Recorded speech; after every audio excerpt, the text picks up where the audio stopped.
not going to waste your time in this video. I will tell you exactly how to pick subjects for GCSEs and A-levels based on a two-step framework. In my personal experience, I chose my subjects like a complete dumbass. I chose subjects based on kind of like how they sounded. So when I was first choosing economics GCSE, I didn't choose the subject based on like the two-step framework I'm going to give you in this video. I chose it because it kind of sounded cool, and I ended up like disliking the entire subject. But that's beside the point. Instead, this is how you choose subjects at GCSE or A-level. Now, you've probably seen those videos online or those videos on how to choose subjects online, but I personally feel that they don't address like one very, very key thing when it comes to choosing subjects. So like if I go and watch some random video on like how to choose GCSE and A-level subjects, the people there say stuff like choose subjects based on your enjoyment or something. But chances are, if you're like watching this video, you don't really like enjoy a subject enough just to take it for A-level. Otherwise, you would already have taken it, if you kind of get what I mean. So like if you really, really enjoy maths, you would have already taken it and you wouldn't like look at another subject. Chances are you're kind of like uncertain about what you want to do in the future, and you want to sort of like pick the subjects that you're not going to find very, very hard, but also give you the most fulfillment and also get you the good grade.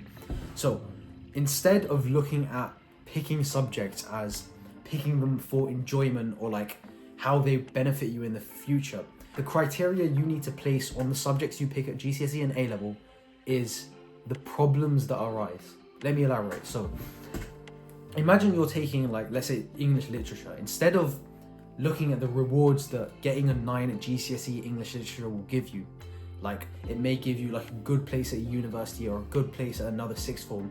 Instead, you should look at the problems that arise from taking that subject, or the problems you're going to face from taking that subject.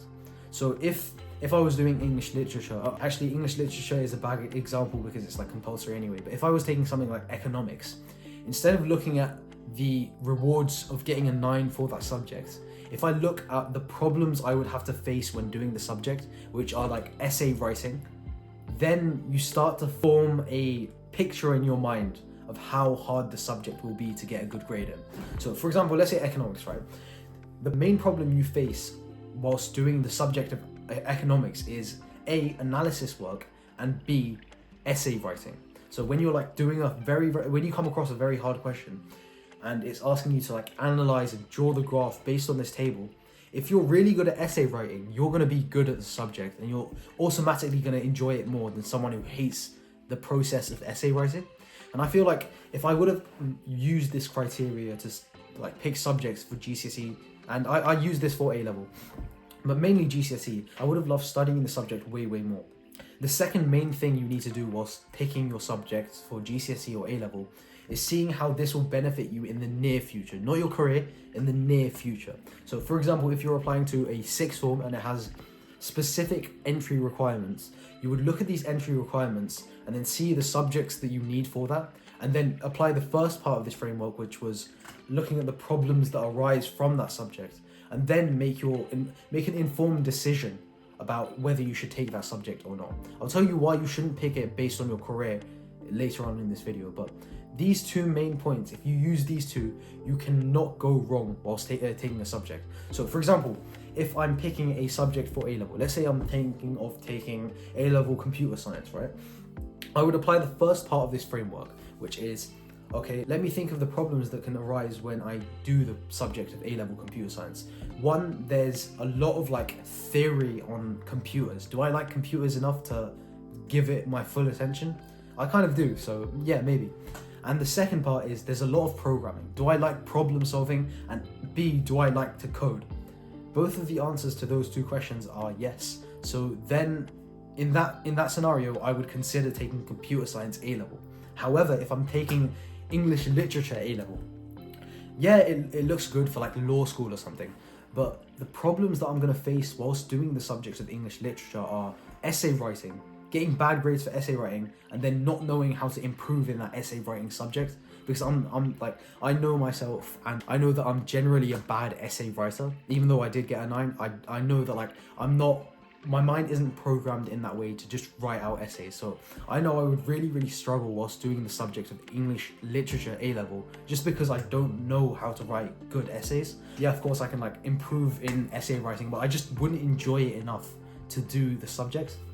So hopefully, after you've done the first part of this framework, I would then look at the subject of computer science and then see that, oh, I want to apply to, let's say, Imperial for computer science. Of course I need computer science for that. But if you're applying to, like, let's say, law school for universities, you would probably not need computer science. So then if I was taking computer science and I needed to go to like law school, I probably wouldn't take it as much as if I was gonna apply to like Imperial for computer science. Hopefully those two steps help you in making an informed decision for taking the subject for GCSE on A-level. Now I'm gonna move on to what you shouldn't do whilst picking your subjects. Number one is picking stuff just because your parents or friends take it. This is a big issue when people take subjects at A-level or GCSEs. A lot of people take it just because their parents or their friends tell them to take a certain subject just because they're doing it or they want their children to do that. Instead, if you really focus on the things you're naturally good at and naturally like enjoy, you're gonna find that like 50% of the time you're gonna agree with your friends, but like 50% of the time you're gonna have completely different interests and like completely different things you're naturally good at than your friends. So a good example of this is that I was speaking to one of my friends and he took combined science just because everyone else in his like friend group was taking combined science at GCSE.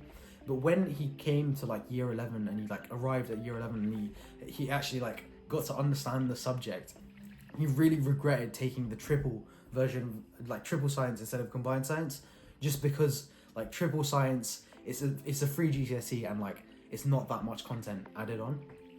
So with that first point done, the TLDR of this entire point is just don't like, yeah, of course, get advice from your close friends and your parents or close friends, but don't make your choices purely based on the advice from your friends and your parents, because ultimately it's just you and the exam paper. They're not going to have any influence when you go and write the exam. The second tip I'm going to give you is that unless you're very certain on the career you want in the future, for example medicine, don't take subjects based on the career just because you're not 100% sure about the career. So for example, if you're taking medicine, you really do need to take like biology, chemistry and maths. But if you're like kind of uncertain, which I assume that a lot of people are, you should basically look at subjects as providing a greater range of opportunities in the future rather than looking at like one career aspect. Because I feel like a lot of people like sort of give their mind that, oh yeah, I'm going to take computer science in the future, and then take like maths, computer science, physics, further maths, but then realize down the lane that they wanted to be a lawyer or something. You have to understand that at this point of time, you will not be certain on the career you want in the future, and to supplement this choice in the future, if you choose subjects that basically you enjoy and that like provide you with the greatest range of opportunities, you're only going to help your future self more. This is a short video. I know I'm uploading a lot less consistently over the past like few weeks, but I'm actually going to bang out videos on this channel. Go like this video, subscribe and share this video to someone who is uncertain about the subjects they want to choose at GCSE or A-level. I'll see you.